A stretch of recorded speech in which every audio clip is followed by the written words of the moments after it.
صاحب الزمان یا صاحب الزمان. اعوذ باللہ من الشیطان الرجیم. بسم اللہ الرحمن الرحیم. الحمد للہ رب العالمین والصلاة والسلام علی محمد وآلہ طیبین الطاہرین. محترم ناظرین گرامی، آج ہماری گفتگو کا موضوع رجعت کی حقیقت. آپ جانتے ہیں کہ ہم سب شیعوں کا عقیدہ ہے کہ قیامت سے پہلے کچھ لوگ جو ہیں وہ قبروں سے اٹھیں گے اور جو ہے وہ مولا امام زمان علیہ السلام کی حکومت کے دور میں آپ کا زمانہ دیکھیں گے اور ان کو مولا کی جو ہے وہ نصرت اور دوسرے لفظوں میں ان کی ہمراہی کا جو ہے وہ شرف حاصل ہوگا. اور اسی طرح کچھ ایسے گناہگار بھی اٹھیں گے کہ جن کو ان کے اعمال کی دنیا میں سزا نہیں ملی اور ان کو قیامت سے پہلے ایک سزا ضرور ملنی تھی، اور وہ مولا امام زمان علیہ السلام کی حکومت کے دور میں انہیں سزا ملے گی. اور وہ بھی مظلوم اٹھیں گے جن پر ظلم ہوا تھا اور ظالموں کو دنیا میں سزا نہیں ملی تھی، اور وہ ظالموں کو سزا پاتے ہوئے دوسرے لفظوں میں دنیا میں عدل الہی کا جو ہے، دوسرے لفظوں میں جلوہ جو ہے اور اس کا مظاہرہ جو ہے وہ مولا امام زمان علیہ السلام کی حکومت میں دیکھیں گے اور ان کے دلوں کو تسکین ہوگی. تو قبر سے اٹھنا یا اس جہان فانی سے دوبارہ دنیا میں آنا قیامت سے پہلے، اسے رجعت کہتے ہیں. اور یہ ہم سب شیعوں کا دوسرے لفظوں میں ایک مسلم عقیدہ ہے، بلکہ ہمارے بعض علماء کہتے ہیں کہ جو رجعت کا قائل نہیں گویا وہ شیعہ ہی نہیں ہے. اور یہ وہ عقیدہ ہے کہ جو قرآن اور احادیث کی روح سے جو ہے وہ ثابت ہے. اس حوالے سے انشاءاللہ ہم مفصل گفتگو کریں گے. آج ہم صرف رجعت کے بارے میں تھوڑی سی تشریح کریں گے کہ رجعت کی حقیقت کیا ہے. رجعت کا لغوی جو معنی ہے جو علماء لغت نے لکھا ہے وہ یہ ہے لوٹنا اور پلٹنا. اور قرآن مجید میں لفظ رجعت جو ہے وہ آیا ہے، لفظ کررہ اور رد بھی آیا ہے. یہ معنی بھی وہی رجعت کا ہی معنی دیتا ہے. اصطلاحی حوالے سے رجعت کے معنی یہ ہیں کہ اللہ تعالیٰ ظہور امام مہدی کے وقت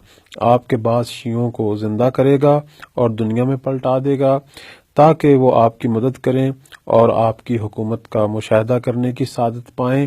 نیز آپ کے بعض دشمنوں کو بھی پلٹائے گا تاکہ دنیا کے عذاب کا مزہ چکھ لیں اور امام مہدی علیہ السلام کی طاقت و شوکت کو دیکھ لیں اور جان لیں.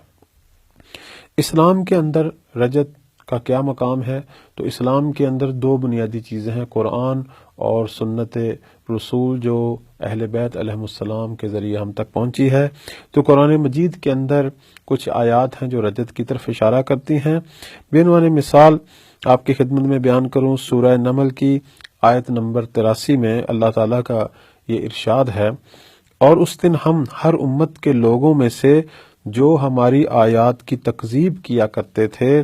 ایک گروہ کو محشور کریں گے، اٹھائیں گے، یہاں تک کہ وہ ایک دوسرے سے ملحق ہو جائیں. تو بعض لوگ جو ہیں وہ اس آیت کا معنی لیتے ہیں کہ شاید یہ قیامت کے متعلق ہے. تو ہمارے ائمہ نے فرمایا کہ قیامت میں امت میں سے ایک گروہ نہیں اٹھے گا، قیامت میں سب اٹھیں گے. یہ جو کہا گیا ہے کہ ہر امت میں سے ایک گروہ اٹھے گا، یہ وہی زمانہ رجعت ہے کہ جس میں مولا امام مہدی علیہ السلام کی حکومت ہوگی، اور کچھ لوگ جو ہیں وہ ہر امت میں ہر زمانے کے کچھ لوگ جو ہیں وہ اٹھیں گے اور مولا کے اس زمانے کے اندر دوسرے لفظوں میں عدل الہی کا مظاہرہ جو ہے وہ اپنی آنکھوں سے دیکھیں گے. بہت سارے علماء نے اسی آیت سورہ نمل کی اس آیت کو رجعت کے مسئلہ اور قیامت کے نزدیک اچھے برے لوگوں کے ایک گروہ کے اس دنیا میں واپس آنے کی طرف اشارہ سے تعبیر کیا ہے، کیونکہ قیامت میں تو سب نے محشور ہونا ہے. جیسے کہ قرآن مجید کی سورہ کہف کے آیت نمبر 47 میں ارشاد ہے کہ ہم انہیں محشور کریں گے اور کسی کو بھی نہیں چھوڑیں گے. یہ آیت ہے قیامت کے بارے میں. لیکن یہ کہنا کہ ہر امت میں سے ایک گروہ جو ہے جو منکرین ہیں،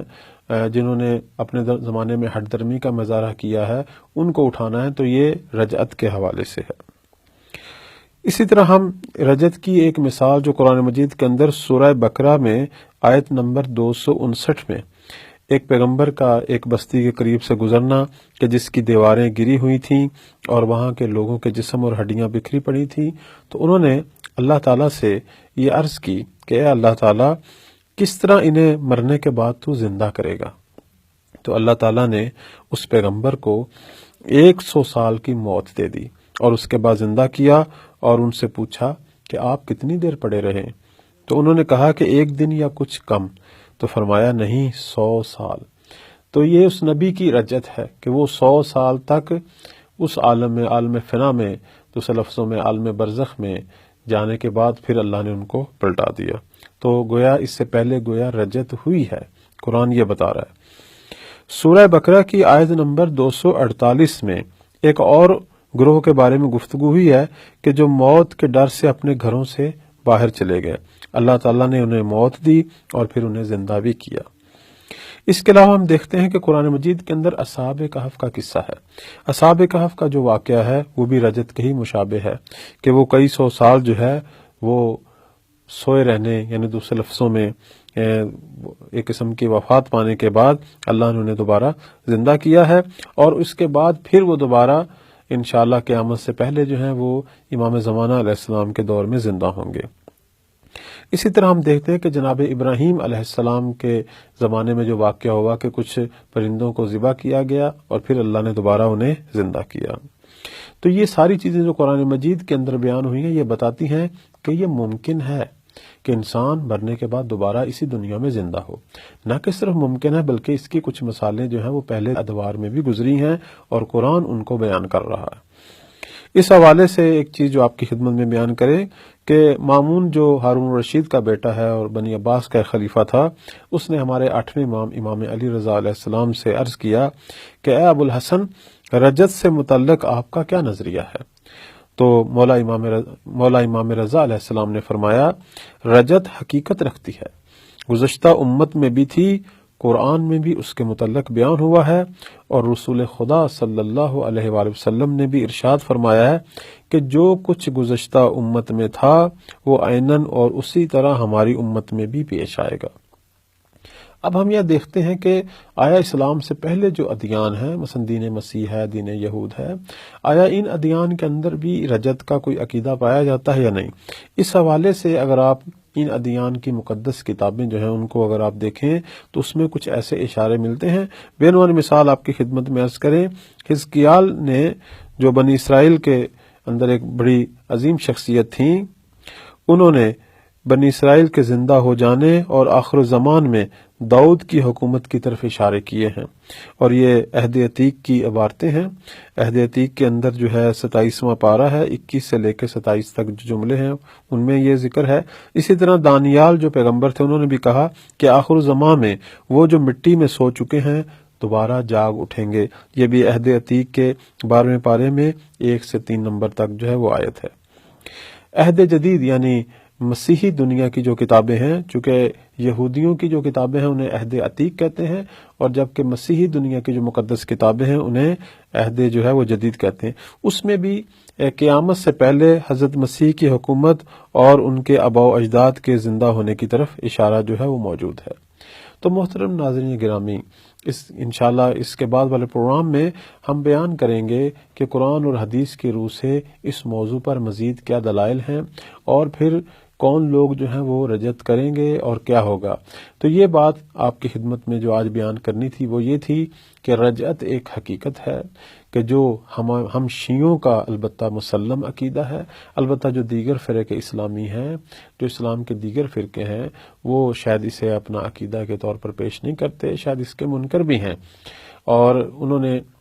اس کو رد بھی کیا ہے، اور رجت کے متعلق آیات کو جو ہے وہ قرآنی وہ قیامت کے متعلق آیات کے طور پر پیش کیا ہے، لیکن یہ بات درست نہیں ہے۔ قرآن مجید کے اندر جب قیامت کا ذکر آتا ہے تو وہاں ہر آدمی کے دوبارہ زندہ ہونے کا ذکر آتا ہے۔ قرآن مجید کسی خاص گروہ کے زندہ ہونے کی بات نہیں کرتا قیامت کے متعلق۔ قیامت میں سب اٹھیں گے، نیک بد سب اٹھیں گے، لیکن یہ جو قرآن مجید میں سورہ نمل کے اندر یہ بیان کیا گیا ہے کہ ہر امت کے اندر سے ایک گروہ کو اٹھایا جائے گا، تو اس کا مطلب ہے کہ یہ قیامت کے متعلق نہیں ہے، بلکہ قیامت سے پہلے ایک بہت بڑا واقعہ ہوگا جس میں ہر امت میں سے، ہر دور میں سے ایک گروہ اٹھے گا، اور وہ گروہ جو ہے وہ الہی عدل کا مظاہرہ جو ہے وہ دیکھے گا، اور اس کے حوالے سے ہمارے ائمہ نے فرمایا کہ یہ ہمارے قائم کے زمانے میں ایسا ہوگا۔ تو اس طرح قرآن مجید کے اندر ایک نبی کے 100 سال کے بعد دوبارہ زندہ ہونے کی خبر ہے، اسی طرح ایک اور قوم کے زندہ ہونے کی خبر ہے، اسی طرح اگر آپ دیکھیں کوہ طور پہ حضرت موسیٰ کے ساتھ جانے والے وہ بنی اسرائیل کے لوگ جنہوں نے اللہ کو دیکھنے کا مطالبہ کیا تھا، اور پھر ایک بجلی کی چمک اور ان کا مر جانا اور پھر دوبارہ ان کا زندہ ہونا، اسی طرح اور بھی بہت ساری ہستیاں جیسے اصحاب کہف. تو یہ ساری چیزیں ہمیں بتا رہی ہیں کہ رجت کوئی نئی چیز نہیں ہے، اس سے پہلے بھی تاریخ میں اس کا تکرار ہو چکا ہے، اور یہ وہ چیز ہے جسے قرآن جو ہے وہ واضح انداز سے بیان کر رہا ہے کہ رجت ممکن بھی ہے اور اس سے پہلے واقع بھی ہوئی ہے، اور انشاءاللہ یہ رجت جو ہے مولا امام زمانہ علیہ السلام کے دور میں بھی ہوگی. اور یہ رجت نہ کہ صرف اسلام کے اندر بیان ہوئی ہے بلکہ دیگر ادیان کے اندر بھی ان کی مقدس کتابوں میں ایسے اشارے موجود ہیں جو یہ بتاتے ہیں کہ یہ عقیدہ جو ہے یہ صرف اسلام کا عقیدہ نہیں، اس سے پہلے جو ادیان حق تھے ان کا بھی یہی عقیدہ تھا. تو ہم یہیں پہ اکتفا کرتے ہیں اور دعا کرتے ہیں کہ اللہ تعالیٰ رجت کرنے میں جو نیک لوگ رجت کریں گے ان میں سے ہمیں بھی قرار دے، اور ہم سب اپنی ان آنکھوں سے مولا کے ظہور کا زمانہ دیکھیں اور اس عظیم دور کی سعادتوں سے مالا مال ہو. السلام علیکم ورحمۃ اللہ وبرکاتہ.